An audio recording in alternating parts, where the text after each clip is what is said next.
Serie nummer 2 dan uit de tweede mars met de regio-klasse.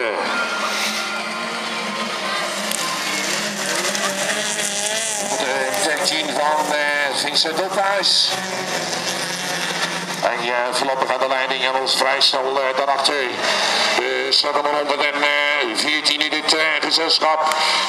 144 moet ik wel zeggen, Mark Hesselink. De coureur uit Saasveld in positie 2 voor hem. Peter de Braak daar weer achter als derde. Björn Veldhoff, gevolgd door de 12 van Marcel van Toorn.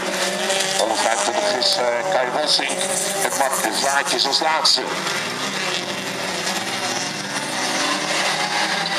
Vincent Ophuis is Mark Hesselink, Peter de Braak, Björn Veldhoff, Marcel van Toorn, Kai Wolsing. En de staat hem onder de 17 in de laatste stelling Mark de Vaatjes, de coureur uit Hollandse Veld.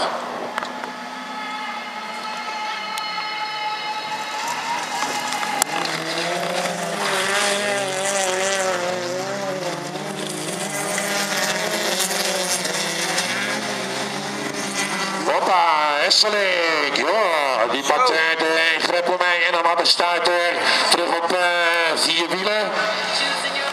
Mark Hesselink uit Saasveld. Wat eventjes in het greppeltje. En toen probeerde hij weer op de baan terug te sturen. En bij over het dakje.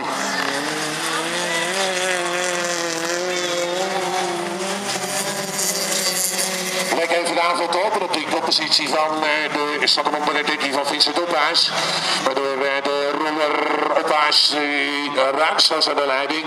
Met Peter de Braak op de derde plaats. Björn Veldhoff daarachter als derde afgevat. Kai Wolsink als